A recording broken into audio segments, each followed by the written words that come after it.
सबको नमस्कार।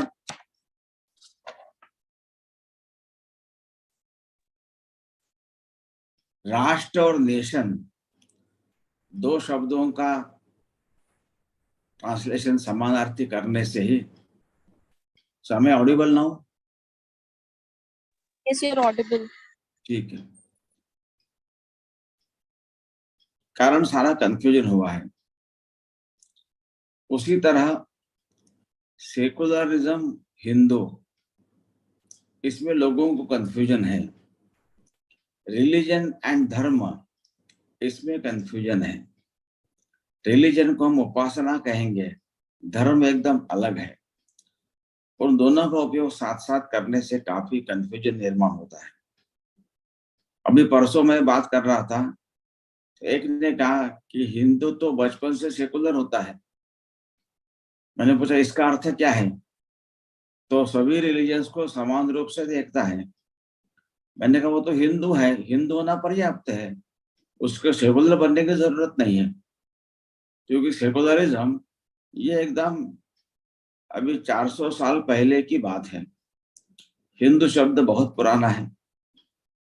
उसी तरह जो पश्चिम का नेशन है, वहां का नेशनलिज्म है, स्टेट नेशन कंसेप्ट है, ये 18th सेंचुरी की बात है। उसके पहले वहां कोई नेशन कंसेप्ट नहीं थी।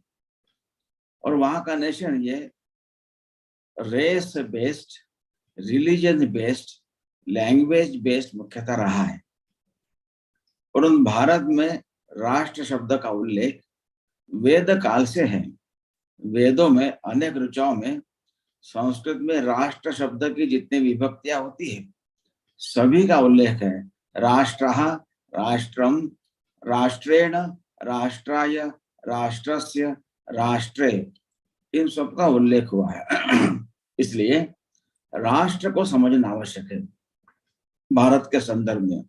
उसका अंग्रेजी नेशन ऐसा ट्रांसलेशन करना ठीक नहीं। तो भारतीय परंपरा में पीपल आर द नेशन, समाज ही राष्ट्र बनता है।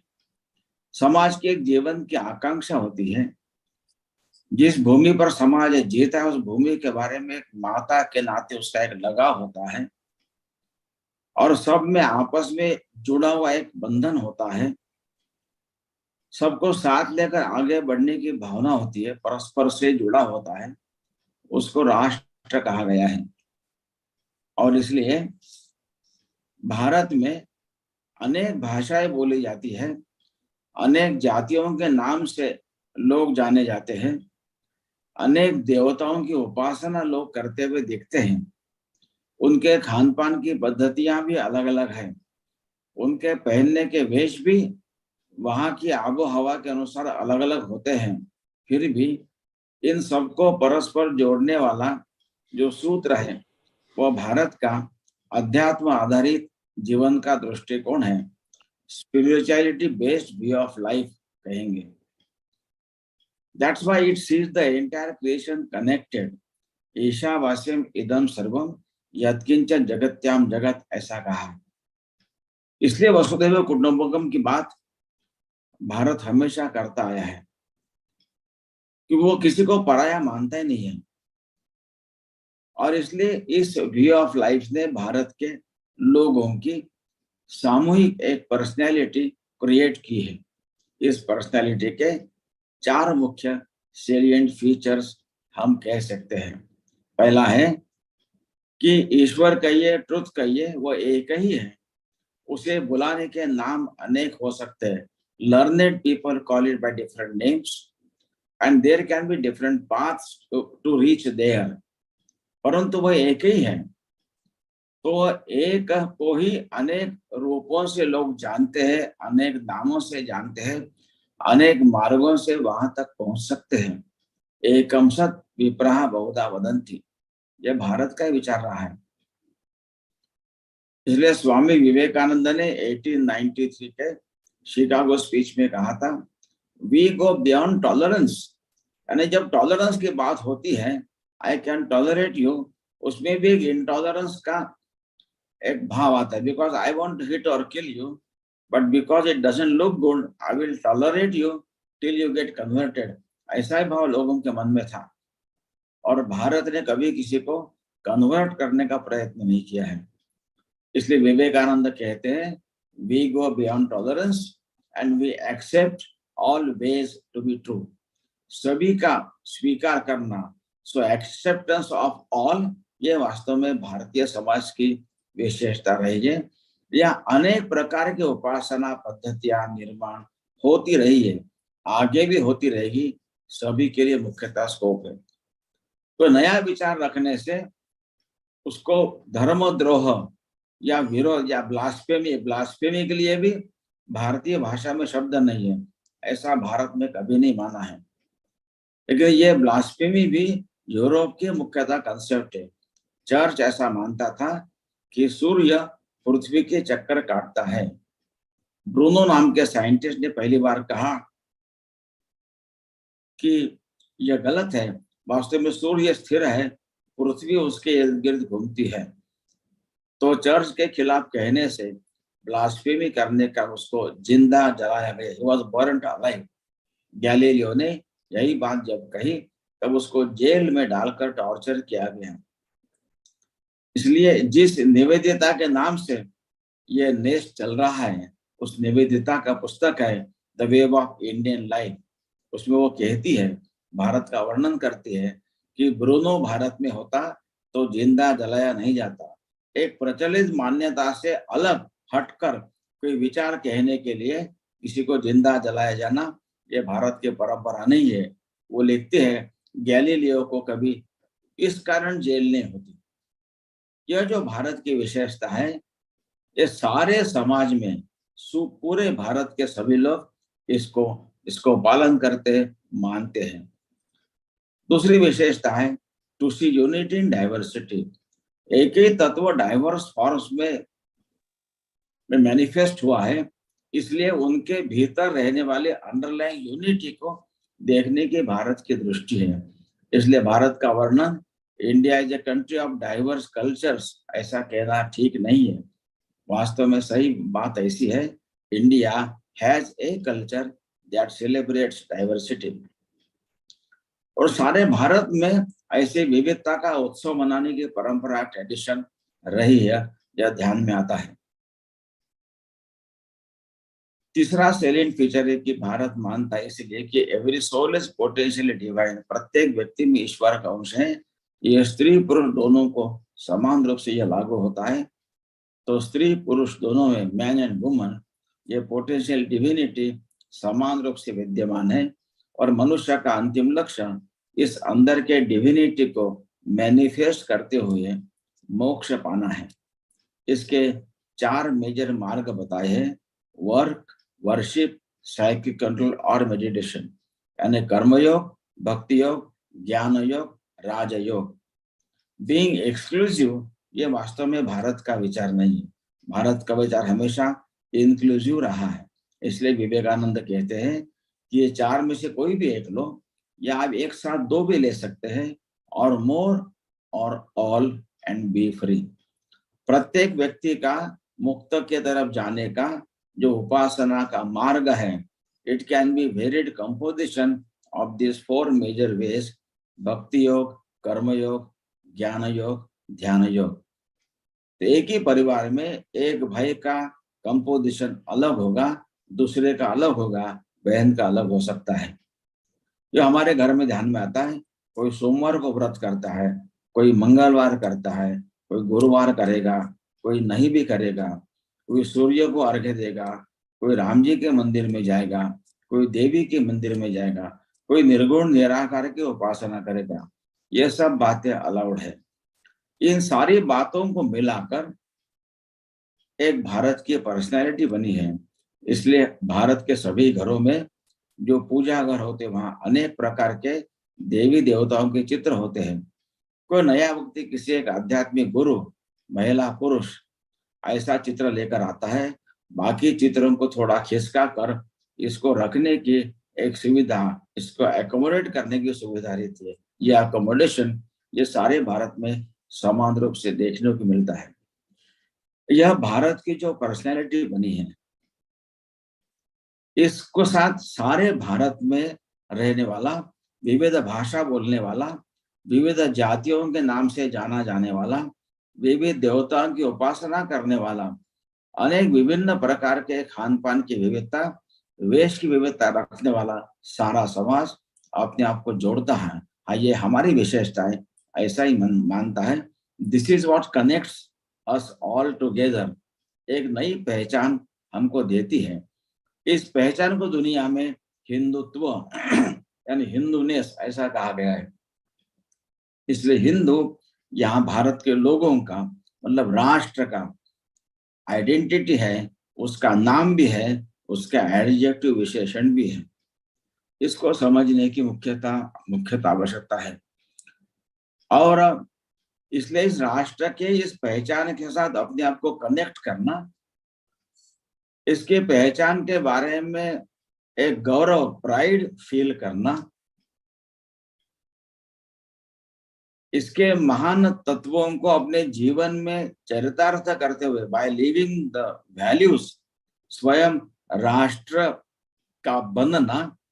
और अनेक लंबा समय से राष्ट्र जीवन चल रहा है, तो कालांतर में कुछ न कुछ शैथिल्य, कुछ न कुछ दोष समाज में आते हैं।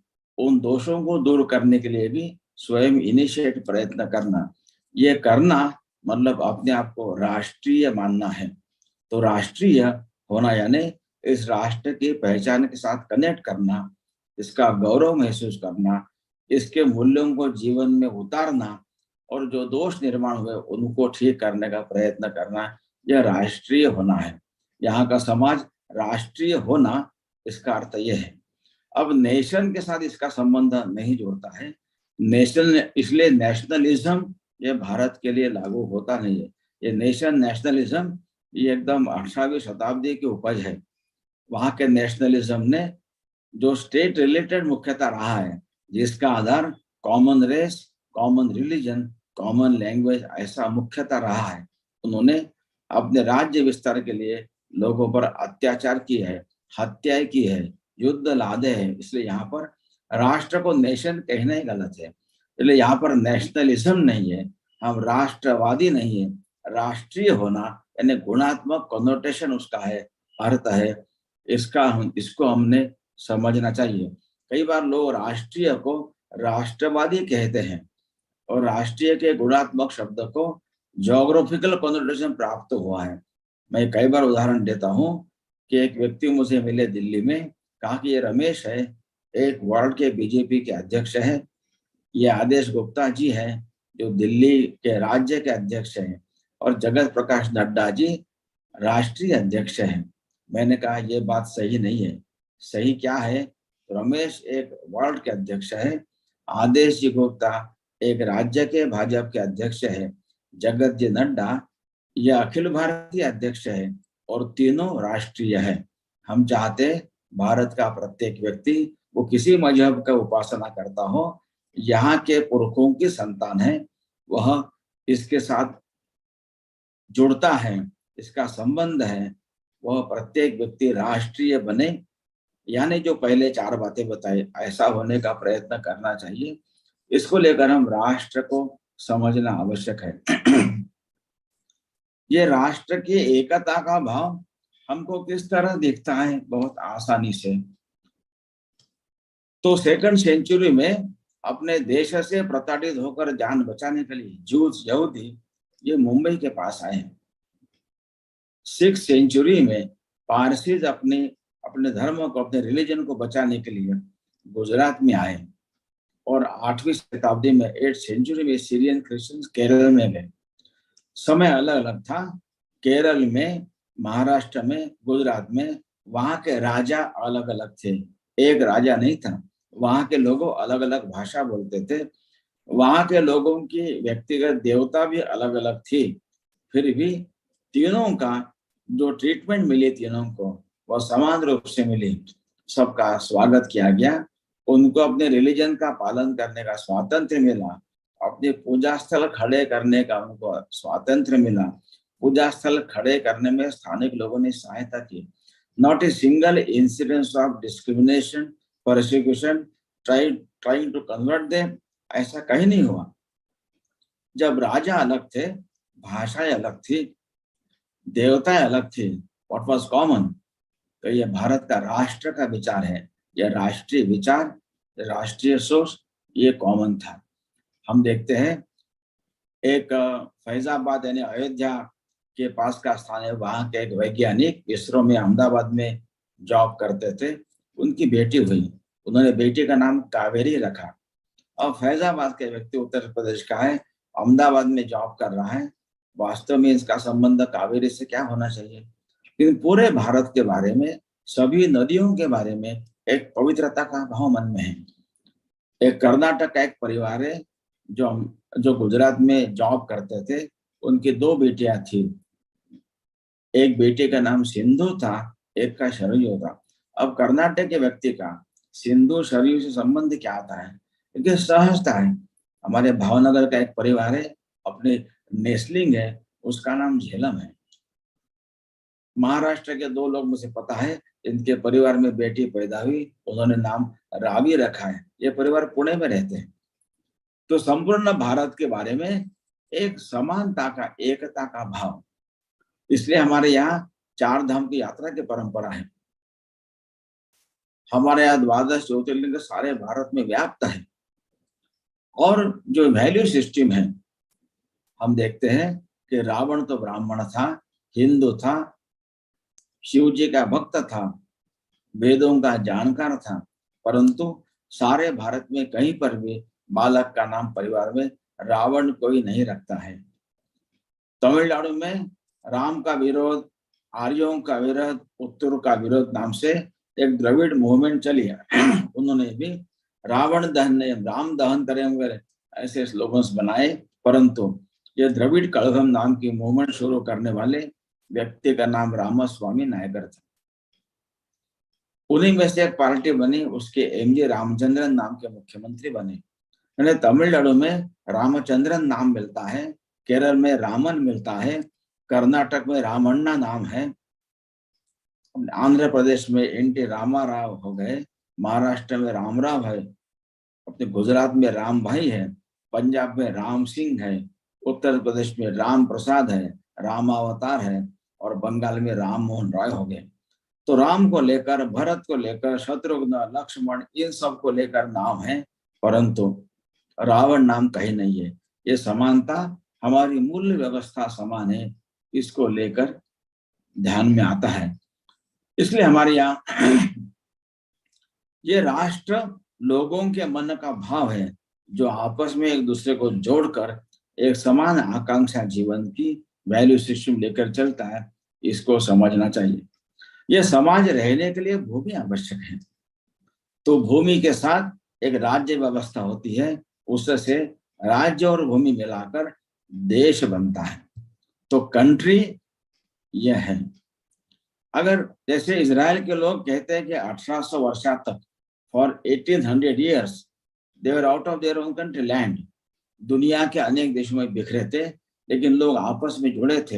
हर वर्ष नए साल का पहला दिन हम जेरूसलम में मनाएंगे, ऐसी शपथ ओथ वो 1800 years तक लगातार लेते रहे थे। तो राष्ट्र था, परंतु देश नहीं था, उनका राज्य नहीं था। 1948 में जब वह प्रत्यक्ष अपने भूमि पर जाकर बसे, तब उनका कंट्री भी बना, राज्य बना, राष्ट्र को प्रत्यक्ष आकार मिला। सेकेंड वर्ल्ड वॉर के बाद जर्मनी के दो टुकड़े किए गए, एक East Germany and West Germany. East Germany communist प्रभाव में था, वेस्ट जर्मनी कैपिटलिस्ट अमेरिका के प्रभाव में था। अब अमेरिका रशिया के बीच में शीत युद्ध चल रहा था, इसलिए दोनों का आपस में कुछ मेल नहीं था। दो कंट्रीज बने, दो राज्य व्यवस्थाएं खड़ी हुई, एक पर कम्युनिज्म का प्रभाव था, एक पर कैपिटलिस्ट अमेरिका का प्रभाव था, और पश्चिम जर्मनी अधिक संपन्न हो रही थी, पूर्व जर्मनी की आर्थिक स्थिति ठीक नहीं थी, परंतु समाज तब भी एक था, जर्मन समाज एक था। इसलिए 92 के बाद जब बीच के जो बर्लिन दीवार टूटी तोड़ी, तो दोनों तरफ से लोग उमड़ पड़े, और दोनों तरफ से लोगों ने वो दीवार तोड़कर जो अकृत्रिम विभाजन, अननेचुरल डिवीजन खड़ा किया था, उसको एक जोड़ दिया। दो देश थे, दो राज्य थे, राष्ट्र लेकिन एक ही था। अब पूर्व जर्मनी की आर्थिक स्थिति अच्छी नहीं थी, पश्चिम जर्मनी की अच्छी थी, तो दोनों मिलकर पूर्व जर्मनी का तो फायदा ही होने वाला था, और पश्चिम जर्मनी के लोगों पर आर्थिक बर्डन बढ़ने वाला था। फिर भी दोनों तरफ से उमंग उत्साह से लोग टूट पड़े, क्योंकि समाज एक था, राष्ट्र एक था। तो ये भी उदाहरण हमने देखा है, राष्ट्र है लेकिन देश नहीं है, राज्य भी नहीं है। ऐसा एक उदाहरण और है, वो तिबेट का है। तिबेट के जो बौद्ध है, उनका गवर्नमेंट इन एक्साइल नाम से उनका धर्मशाला में सारे सरकार चलती है, उनके भी प्राइम मिनिस्टर है, न वो अपने धरती पर है। एक राज्य है, समाज भी है, लेकिन उनके पास उनका देश नहीं है। इसलिए ये सारे अलग अलग जो उदाहरण है, ये ध्यान में आता है कि राष्ट्र का भारत का अंग्रेजी में ट्रांसलेशन वास्तव में नेशन नहीं हो सकता है। तो राष्ट्र को राष्ट्र कहने से, जैसे धर्म का अंग्रेजी में रिलीजन कहना गलत है, धर्म को धर्म ही लिखने से ज्यादा आसानी से चीजों को हम लोग समझ में ला सकते हैं, समझ सकते हैं। ये राष्ट्र का अपना एक स्वतंत्र जीवंत अस्तित्व होना जो भारत की परंपरा है, क्योंकि भारतीय संदर्भ में हमें इसको समझना चाहिए। तो स्वदेशी समाज नाम के पुस्तक में रविंद्रनाथ टैगोर कहते हैं कि वेलफेयर स्टेट ये भारतीय परंपरा कभी नहीं रही। पश्चिम का स्टेट रिलेटेड नेशन कंसेप्ट है, और वेलफेयर स्टेट भी वहां की कल्पना है, परंतु भारत में ऐसा कभी नहीं था। टैगोर कहते हैं वह समाज जो अपनी आवश्यकताओं के लिए राज्य पर मिनिमम डिपेंडेंट है, वह स्वदेशी समाज है। एक खंभे पर खड़ा तंबू है, वह खंभा टूटता है, तंबू धराशायी होता है। परंतु 4-5 खंभों पर खड़ा तंबू है, एक खंभा टूटता है, तंबू धराशायी नहीं होता है। It will be d shaped and there will be a provision to react it from inside. तो भारत में ऐसी परंपरा रही, इसलिए राज्य पर आक्रमण हुए, राजा पराजित हुए, परकियों का राज्य आया, परंतु राष्ट्र सतत जीवन चलता रहा है। राष्ट्र यहाँ पर हमेशा अपराजित रहा है। एक अंग्रेजी पुस्तक है द स्टारफिश एंड स्पाइडर, इसमें भी उन्होंने इसको अधिक स्पष्ट किया है। कारण स्पाइडर का वर्णन उन्होंने किया है, इट हैज मल्टीपल लेग्स, 2-4-5 पैर टूटने से भी उसका कोई नुकसान नहीं होता है, but all its life centres are concentrated in its tiny head, if that is crushed it is dead. परंतु स्टारफिश नाम की फिश ऐसी है, उसके लाइफ सेंटर्स एक जगह कॉन्सेंट्रेटेड नहीं है, they are distributed among the entire body, so it is very difficult to kill a starfish. Even if you cut into two, you get 2 starfish, ऐसा लेखक ने कहा है। उसमें उन्होंने प्रोफेसर नेविन नाम के American anthropologist and specialised in Latin American history, उनका एक फाइंडिंग दिया है। 16th सेंचुरी में यूरोप से, स्पेन से लोग अपनी प्राइवेट आर्मी शिप में लेकर नई जगह ढूंढने, लूटने, कब्जा करने निकल पड़े। वास्को ड गामा, कोलंबस के एक्सपीडिशन इसी का भाग थे। तो स्पेन से एक 1519 में, 1519 में एक टुकड़ी लैटिन अमेरिकन कॉन्टिनेंट की तरफ गई। Landed at a place where Aztec tribe was ruling, बहुत संपन्न ट्राइब थी। उन्होंने शिप के सिर पर बंदूक तान कर कहा, सारा गोल्ड हमको दे दो, नहीं तो तुमको मार डालेंगे। एस्टेक के chief had never imagined in his life कि जबरदस्ती लूटने वाले लोग कभी मुझे मिलेंगे। उसने स्वाभाविक अपनी जान बचाने के लिए सोना दे दिया, उन्होंने सोना भी लिया, उसको मार डाला। With in 2 years entire asterisk territory was under Spanish control. 1534 में एक दूसरी टुकड़ी इनकास ट्राइब की वहां पहुंची, उन्होंने वहां भी चीफ को मार डाला। विद इन 2 years बाय 1536 सारा इनका राज्य स्पेनिश कब्जे में आ गया। Then Nevin rights and the Spanish expansion went on unabated. लेकिन 1620 में एक स्पेनिश टुकड़ी एपेचे नाम के ट्राइब राज्य कर रहे थे, वहां पहुंची, उन्होंने वहां भी चीफ को मार डाला। उनके ध्यान में है, लेकिन लोगों का विरोध सतत बढ़ रहा है। अब तक साधारणतः 2 वर्षों में पूरी टेरिटरी इनके कब्जे में आ रही थी, ऐसा उनका एक्सपीरियंस था। And the Apache people tribe fought for 200 years and the Spanish army had to go back.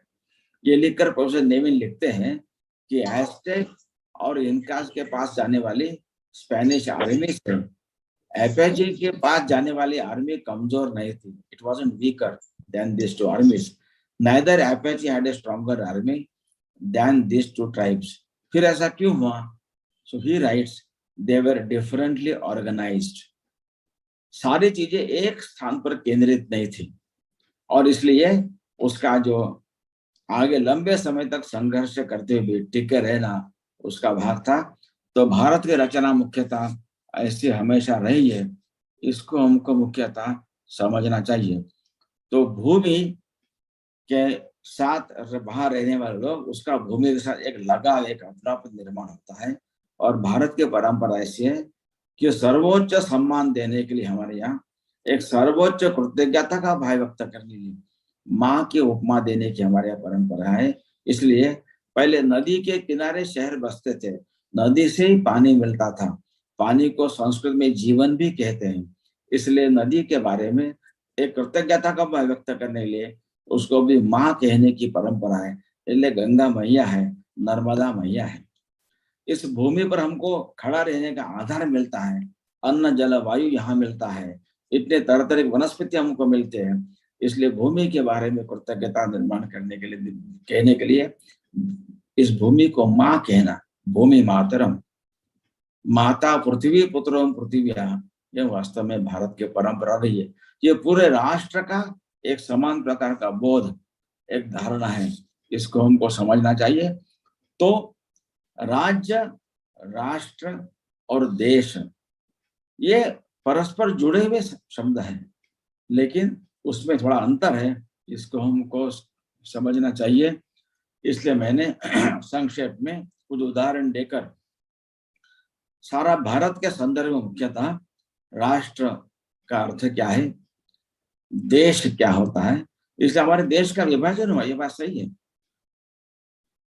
और ये विभाजन दूर भी हो सकता है, लेकिन इसका अर्थ ये नहीं है कि हम एक ही राज्य में आएंगे। अखंड भारत की बात आती है, it is not a Jio political concept, it is a Jio cultural concept. हमारे जीवन की आकांक्षा, दुनिया के तरफ देखने का दृष्टिकोण, जीवन का लक्ष्य, ये अगर समान होगा, अनेक प्रकार के रिलीजन्स होने के बाद भी, अनेक प्रकार की देश राज्य व्यवस्था अलग होने के बाद भी समाज सारा एक साथ जुड़ सकता है समान आकांक्षाओं को लेकर।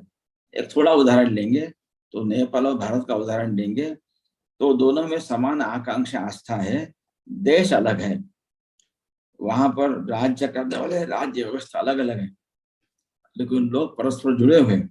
आज भी लोग यहाँ से पशुपतिनाथ का दर्शन करने जाते हैं। नेपाल के लास्ट राजा का जो कोरोनेशन हुआ, भारत के सभी पवित्र नदियों का जल उनके अभिषेक के लिए लेकर गए थे। तो देश अलग है, राज्य अलग है, परंतु लोग आपस में जुड़े हुए हैं, ऐसा भी संभव है। तो अखंड भारत की कल्पना मुख्यतः जो कल्चरल है, इसको भी समझने की आवश्यकता है। तो मैंने संक्षेप में मेरी बात कही है। अब इसके ऊपर अगर किसी कुछ अगर जिज्ञासा प्रश्न है तो प्रश्न पूछ सकते हैं।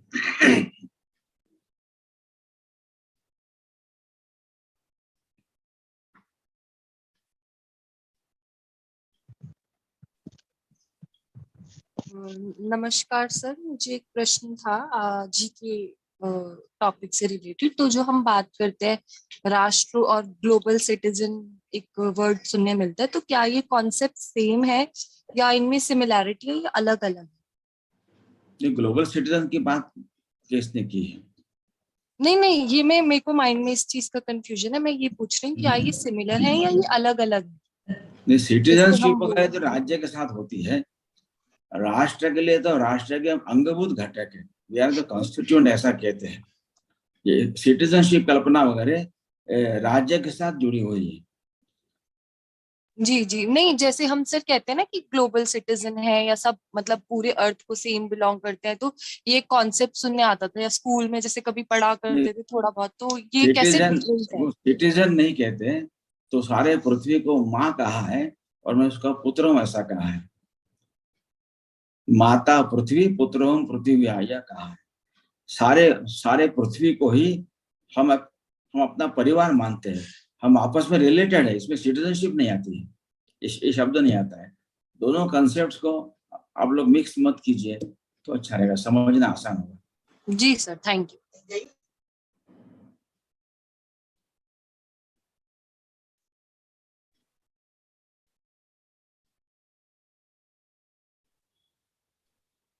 इट लुक्स प्रश्न नहीं है,